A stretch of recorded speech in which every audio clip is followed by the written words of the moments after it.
Halo, pada video ini kami Rafli NRP 032, Kusnuzaro NRP 068, dan Restia NRP 078 akan mempresentasikan hasil analisis kami mengenai instrumen derivatif, khususnya kontrak futures dan opsi pada indeks S&P 500 serta saham Microsoft. Perkembangan pasar keuangan global menunjukkan bahwa derivatif seperti futures dan opsi memiliki peran penting dalam manajemen risiko, spekulasi, dan price discovery. Oleh karena itu, kami memilih S&P 500 sebagai underlying karena likuiditasnya tinggi dan representatif kepada pasar global. Secara teori, harga futures ditentukan oleh model cost of carry, sedangkan opsi dapat dihitung menggunakan Black-Scholes dan model binomial. Namun, dalam praktik, harga pasar seringkali menyimpang dari nilai teoritis akibat faktor seperti volatilitas, suku bunga, dan friksi pasar. Dalam penelitian ini, kami menggunakan data harga futures E-mini S&P 500, opsi SPX, dan MSFT, serta variabel seperti harga underlying, suku bunga, volatilitas, waktu jatuh tempo, dan dividen yield. Analisis dilakukan menggunakan Excel termasuk simulasi mark to market dan estimasi implied volatility. Hasil pertama menunjukkan bahwa harga futures dan spot bergerak searah sesuai teori. Namun, selisih harga cenderung negatif yang berarti futures undervalue atau terjadi kondisi backwardation. Selisih ini juga menunjukkan pola sawtooth akibat rolling kontrak setiap kuartal yang bukan merupakan arbitrase melainkan mekanisme pasar. Selain itu, basis antara spot dan futures menunjukkan konvergensi menuju nol saat mendekati jatuh tempo. Sesuai prinsip no arbitrage, namun tetap terdapat deviasi karena adanya market friction seperti biaya transaksi dan bid-ask spread.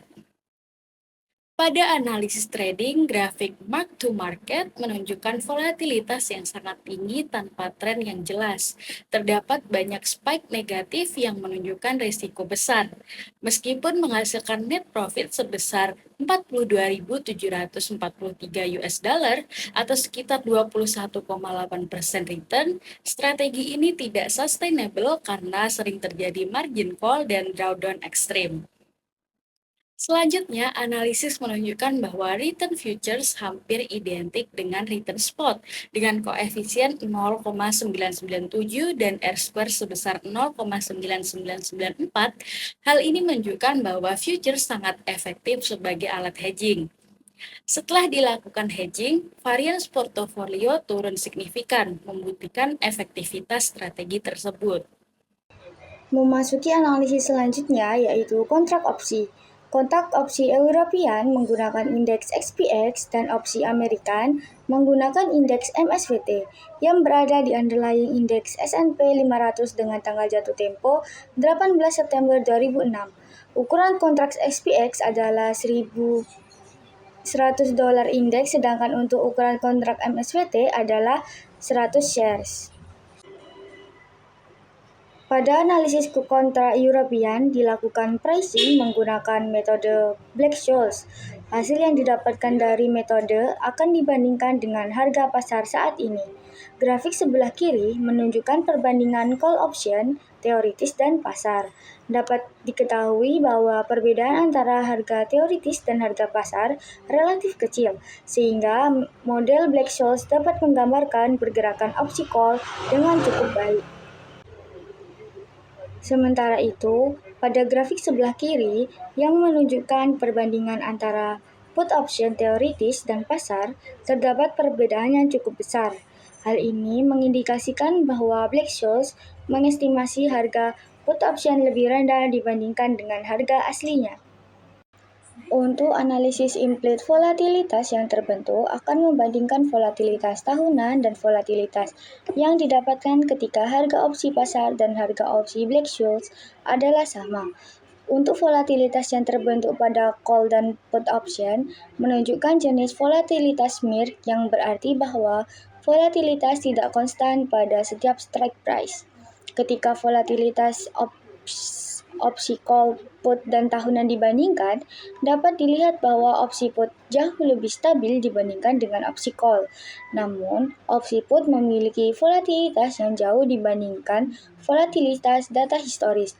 Hal ini mengindikasikan bahwa volatilitas historis tidak sepenuhnya mencerminkan ekspektasi volatilitas pasar.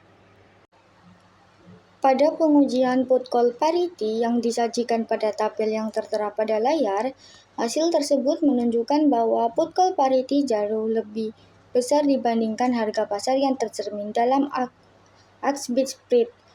Oleh karena itu, kondisi put call parity tidak terpenuhi pada data yang diamati, serta mengindikasikan adanya peluang arbitrase secara teoritis.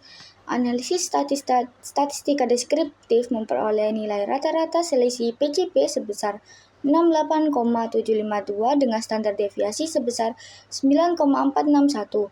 Nilai rata-rata yang jauh dari 0 menunjukkan adanya ketidaksesuaian terhadap put call parity serta didukung oleh nilai standar deviasi yang berbeda jauh dibandingkan dengan nilai rata-rata yang didapatkan. Dalam model binomial diperoleh nilai opsi European sebesar 31,10 dan American sebesar 48,39. Selisih sebesar 17,29 menunjukkan adanya early exercise premium yang mencerminkan nilai fleksibilitas opsi American untuk dieksekusi sebelum jatuh tempo. Pada bagian ini, kami mengidentifikasi adanya mispricing dengan membandingkan harga futures pasar dengan harga teoritis menggunakan model cost of carry. Grafik menunjukkan bahwa kedua harga bergerak sangat berdekatan dan searah sepanjang periode. Hal ini menunjukkan bahwa model teoritis cukup baik dalam menjelaskan pergerakan harga futures di pasar. Deviasi terbesar terjadi pada tanggal 12 Juni 2025 dengan selisih sebesar 195,93 poin. Nilai ini merupakan mispricing paling signifikan selama periode analisis. Secara umum, selisih yang cenderung negatif menunjukkan bahwa harga futures di pasar berada di bawah nilai teoritis atau undervalue. Perbedaan antara harga teoritis dan pasar dapat disebabkan oleh beberapa faktor, yakni pertama, asumsi dividen yield yang konstan, padahal dividen berubah sepanjang waktu. Kedua, suku bunga yang tidak konstan dalam kondisi nyata. Ketiga, penggunaan data continuous contract seperti ESV yang mengalami distorsi akibat rolling. Keempat, adanya market friction seperti biaya transaksi bid-ask spread dan keterbatasan short selling. Secara teori, kondisi undervalue ini membuka peluang arbitrase dengan strategi reverse cash and carry. Namun, dalam praktik, peluang ini sulit direalisasikan karena adanya biaya transaksi, kebutuhan margin, serta keterbatasan akses pasar. Sehingga meskipun terdapat indikasi mispricing secara model, peluang arbitrase yang benar-benar dapat dieksekusi cenderung terbatas. Memasuki bab kesimpulan, yang pertama yaitu pada analisis kontak futures, harga futures ESF bergerak sangat selaras dengan indeks S&P 500 dan efektif digunakan untuk hedging karena mampu menurunkan resiko portofolio secara signifikan. Meskipun terdapat backwardation convergence menuju jatuh tempo dan pola musiman akibat rolling kontrak, kondisi tersebut lebih mencerminkan cost of carry dan friktif pasar daripada peluang arbitrase. Strategi trading menghasilkan return tahunan sekitar 21,8%, namun disertai volatilitas yang tinggi, margin call yang sering terjadi, dan drawdown yang besar, sehingga profitabilitasnya belum cukup stabil untuk jangka panjang.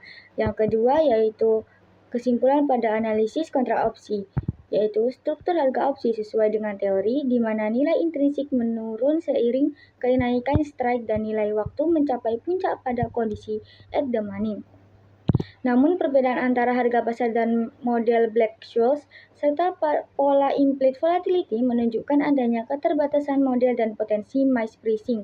Model binomial CRR menghasilkan valuasi yang konsisten dengan opsi American bernilai lebih tinggi daripada European karena fleksibilitas early exercise.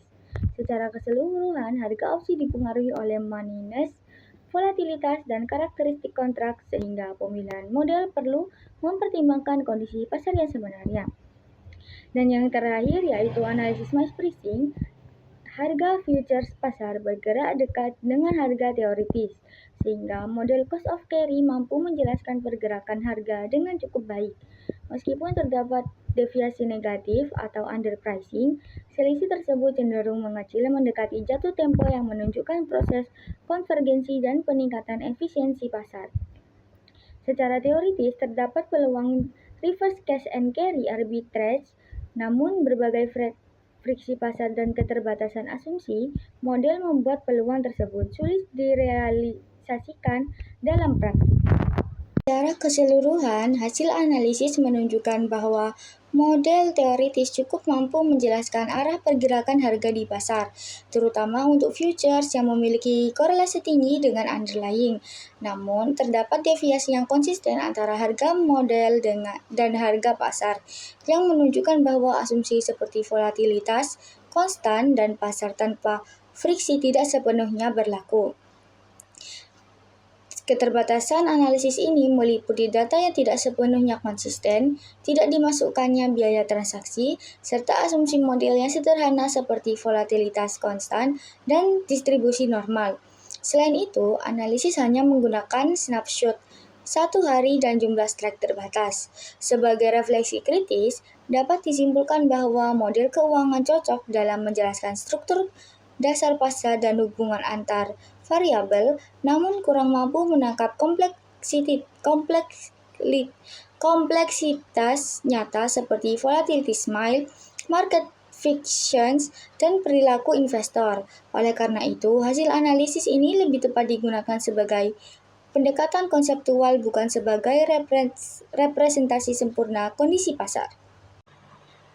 Demikian yang dapat kami sampaikan. Saya mewakili teman-teman izin mengundurkan diri.